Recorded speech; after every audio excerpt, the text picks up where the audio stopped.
Bismillahirrahmanirrahim. Assalamualaikum warahmatullahi wabarakatuh. Salam sehat dan salam sejahtera untuk kita semua. Perkenalkan, nama saya Hairunisa SMMN, dosen program studi manajemen Fakultas Ekonomi dan Bisnis Universitas Medan Area. Kepada ibu sekalian, saat ini saya sedang mengampu mata kuliah manajemen sumber daya manusia, di mana MPSDM 2 ini memiliki CPL program studi, yaitu yang pertama adalah kemampuan menerapkan pemikiran logis, kritis, sistematis, dan inovatif dalam proses pengembangan atau implementasi ilmu pengetahuan dan teknologi yang memperhatikan dan menerapkan nilai humanioral yang sesuai dengan bidang keahliannya. Yang kedua, mampu menunjukkan kinerja mandiri, bermutu, dan terstruktur. Dan yang ketiga, mampu melakukan proses evaluasi diri terhadap kelompok kerja yang di bawah tanggung jawabnya dan mampu pengelolaan pembelajaran secara mandiri.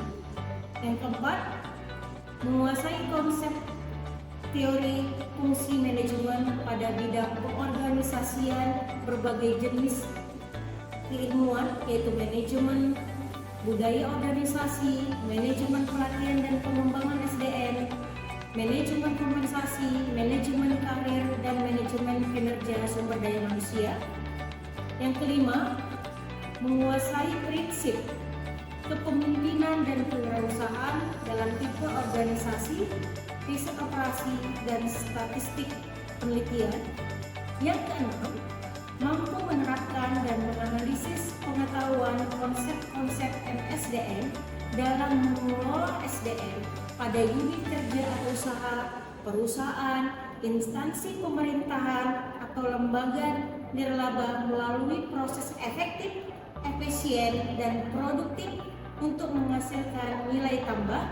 Dan yang terakhir, mampu mengaplikasikan ilmu manajemen dalam menyelesaikan masalah manajemen sesuai dengan manajemen sumber daya manusia secara terintegrasi dan pendekatan riset pada unit kerja atau usaha, perusahaan, instansi pemerintah, dan lembaga terkait lainnya.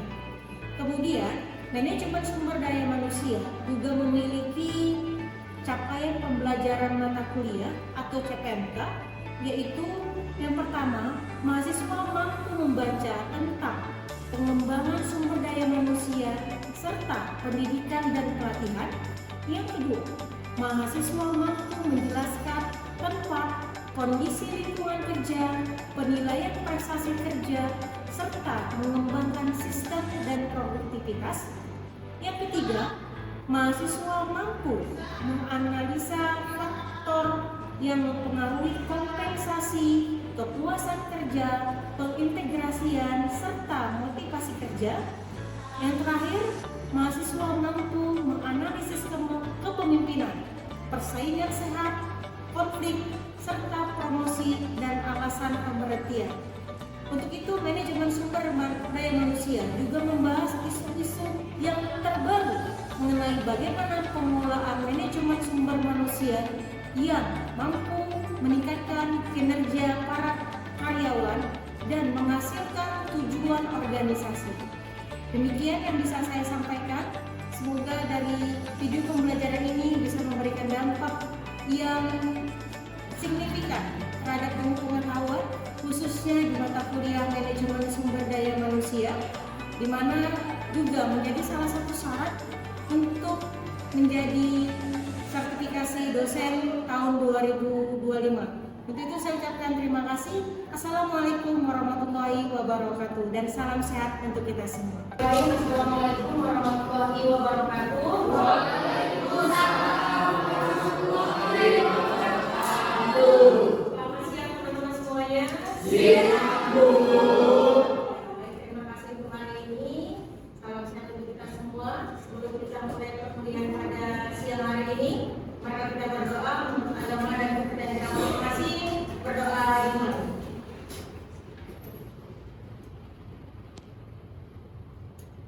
Berdoa selesai. Oke, baik teman-teman semuanya. Pada hari ini kita akan belajar tentang manajemen sumber daya manusia lanjutan atau MSDM 2 mengenai topik seputar dari MSDM. sebelumnya.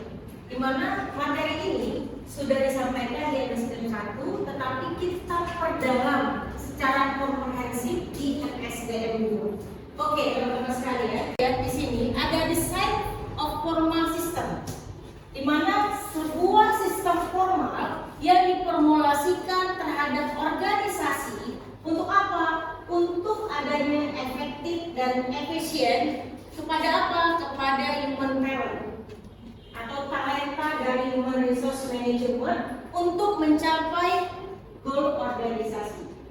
Paham sampai di sini?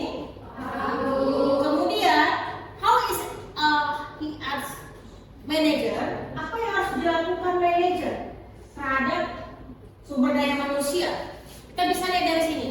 Banyak sekali ya, ada kesibukan, kemudian operasional, kemudian size, kemudian time manager, kemudian ada apa lagi?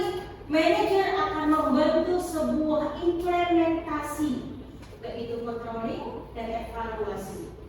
Ya, kita balik ke sini lagi. Next selanjutnya. Ada apa saja di aktivitas manajemen sumber daya manusia? Ada banyak serangkaian. Kenapa dia bulat, teman-teman sekalian? Karena aktivitas SDM itu saling berkesinambungan, tidak mungkin putus, ya teman-teman, dan tidak mungkin tidak terintegrasi. Pasti sebuah sistem, sebuah aktivitas harus terintegrasi dengan satu dengan yang lain. Kalau satunya nggak ada, berarti satunya nggak bisa. Begitu juga seterusnya. Makanya di sini adanya mutan. Semua ini menjadi bagian dari aktivitas manajemen. Kita bisa lihat teman-teman dari sini. Kita bisa lihat dari sini terlebih dahulu. Strategic is our management. Apa yang harus ada di sini? Pertama, apa? Planning, ya. Perencanaan. Apa yang harus ada? Direncanakan SDM-nya. Mau buat apa? Mau karyawan seperti apa? Semuanya harus ada beserta sistem yang ada. Kemudian yang kedua, ada HR measurement atau pengukuran human resource. Nah, kalau kinerja karyawan harus ada yang diukur, benar?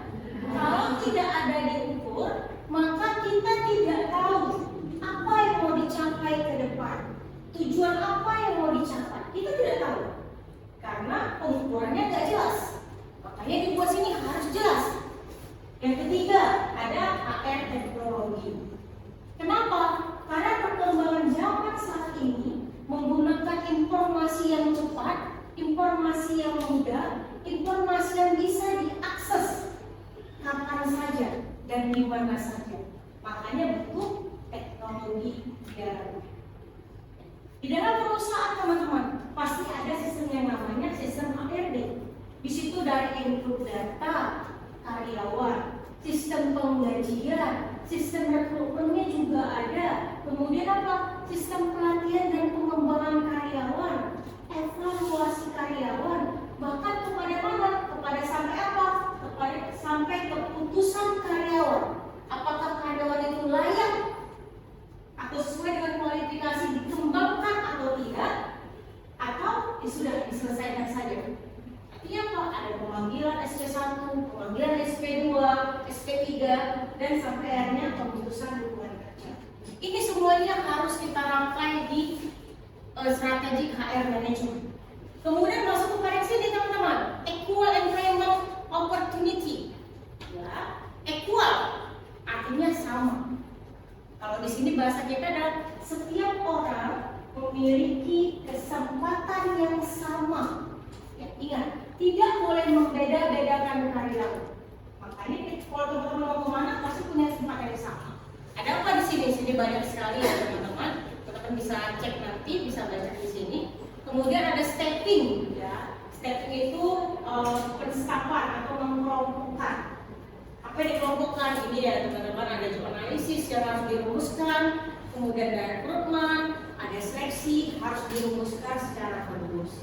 Makanya kalau kita mau dapat karyawan berkualitas, maka harus dengan sistem yang berkualitas pula. Kemudian tadi selain ini masih ada development, ya pengembangan karyawan. Apa yang Nih banyak ya, ada orientasi, ada training atau pelatihan, kemudian ada development, kemudian ada karir. Nah, teman-teman juga bisa merencanakan karir di dalam perusahaan. Tapi mau bagaimana ketika kami sudah punya planning, ada jenjang karir dari grade 3A, bisa ke 3B, ke 3C, dan seterusnya. Kalau perusahaan bisa dari staf biasa, naik ke supervisor, naik ke manager, dan lain sebagainya. Bisa nanti menduduki posisi top manager. Nah, makanya harus ada ini ya, karir yang jelas, ada kebijakan tentang manajemen kinerja yang jelas. Manajemen kinerja itu menentukan teman-teman nanti akan di posisi mana. Kemudian apalagi ada kompensasi dan manajemen jelas ya. Karena kita bekerja, kita butuh ada kompensasi. Artinya apa? Ada tanda balas jasa. Teman-teman bekerja, maka perusahaan mempunyai kewajiban untuk memberikan apa teman-teman gaji, ya kan ada gaji pokok, tunjangan jabatan, boleh, apa tunjangan profesi, benefitnya apa? Benefitnya tidak bisa dikeluarkan teman-teman, misalnya ada kesehatan, tenaga kerjaan, atau relationship dan lain sebagainya. Cuti, ya, cuti melahirkan ada teman-teman, cuti menstruasi pun ada, ya. Jadi itu hak sebagai pekerja dan kewajiban sebagai perusahaan. Oke, di sini banyak yang insentif masih mau insentif gimana? Ketika teman-teman dapat bonus, ketika teman-teman proyeknya bagus nih, proyeknya tembus, ya, dapatlah intensif, ya, dapat tambahan boleh, ya. Dan apa lagi misalnya teman-teman lembur, mau dikasih uang lembur. Intinya apa? Perusahaan itu mensejahterakan karyawan dengan cara memberikan kompensasi dan benefit yang sesuai dengan porsinya. Dan kembali lagi kepada kemampuan perusahaan. Kalau teman-teman bertanya, apakah perusahaan kecil atau perusahaan besar, apakah sama juga kompensasi dan benefit yang diterima? Jelas tidak sama, karena kemampuan. Kalau perusahaan sudah go-public, perusahaannya sudah besar, perusahaannya punya supplier, punya customer yang luar biasa, kan tidak boleh gajinya di bawah UMR. Nggak boleh. Tapi kalau perusahaan itu masih industri, masih usaha bisnis kecil-kecilan, dan pendapatannya hanya tidak mencapai sesuai dengan target, kan tidak mungkin memberikan gaji sesuai dengan target. Kalau bisa seperti itu, gimana cara balikan modalnya? Gimana untuk operasionalnya? Ya, makanya kalau UMKM itu teman-teman bayar kompensasinya ada per hari, ya, per minggu, per bulan, atau per 3 hari. Misalnya hari ini kita dapat 500.000, ya udah, berarti per hari ini berapa persen bisa disepakatkan? 20% dari hasilnya, misalnya seperti itu. Kemudian apa?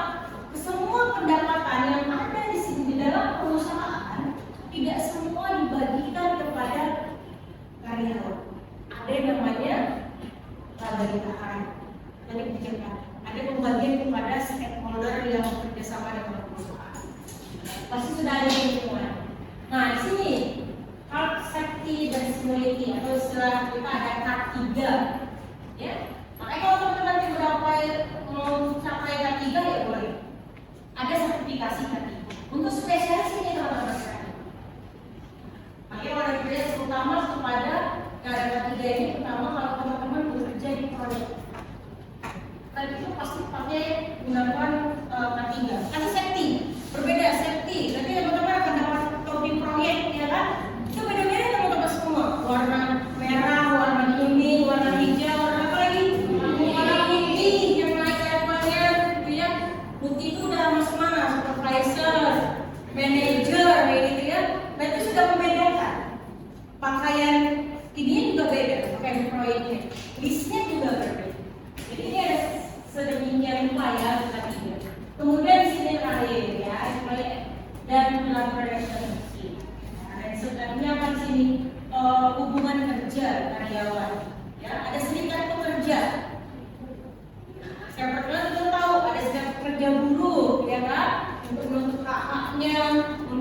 melindungi hak buruh, bagaimana mereka tetap harus menghargai karyawan dan lain sebagainya.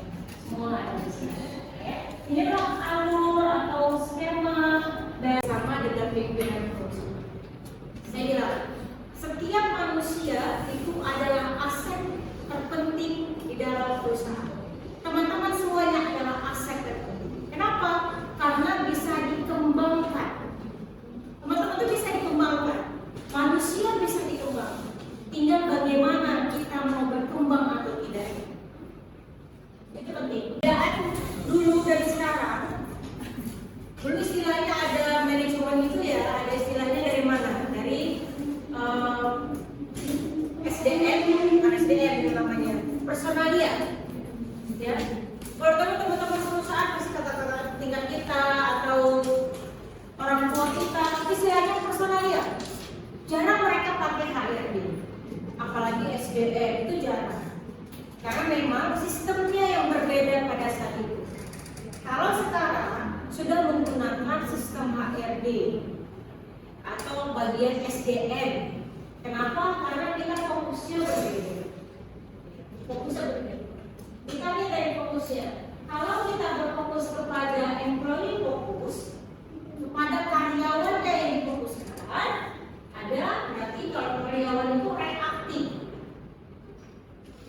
Tapi kalau kita fokus kepada organisasinya, ada proaktif. Kemudian kalau fokus kepada employee-nya, kita collecting HR data. Artinya apa?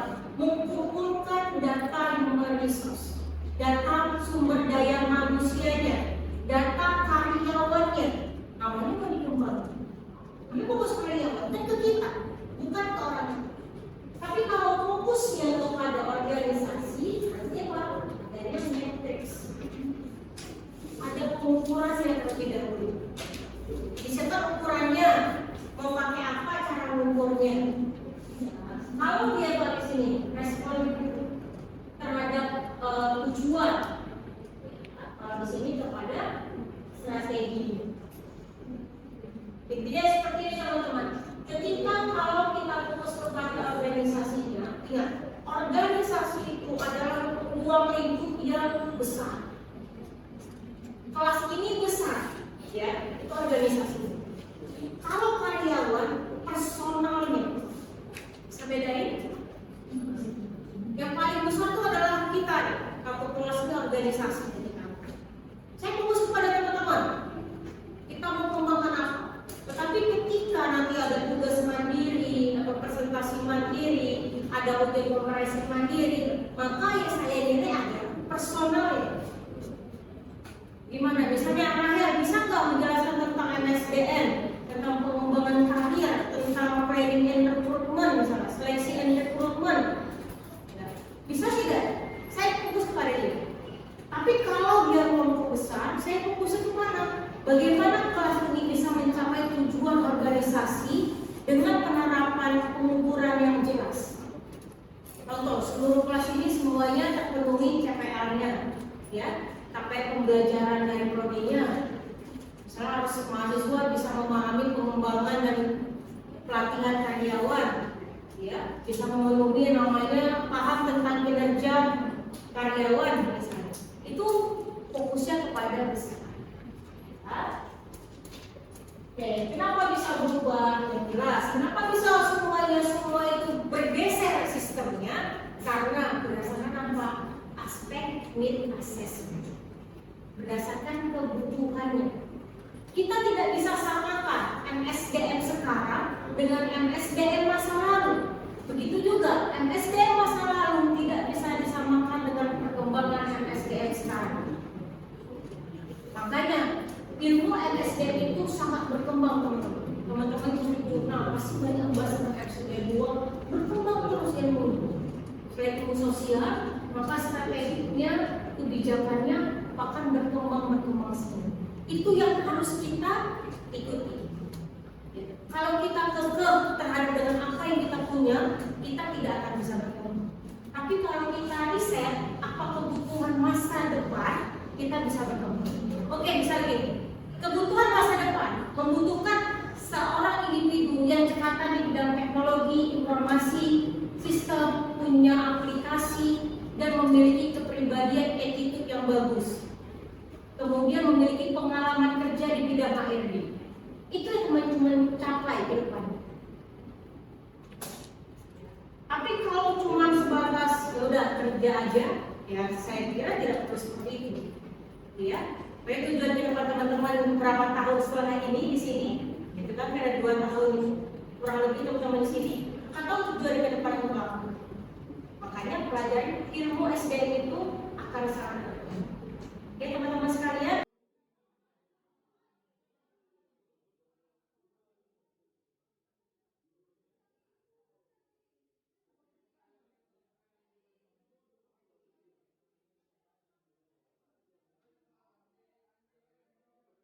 Semoga pertemuan hari ini memberikan manfaat dan ilmu baru buat kita ke depan, buat teman-teman semuanya. Bahwasanya ilmu SDM itu akan terus berkembang. Tinggal kita kembali lagi kepada diri kita mau going to work together atau stuck di sini saja.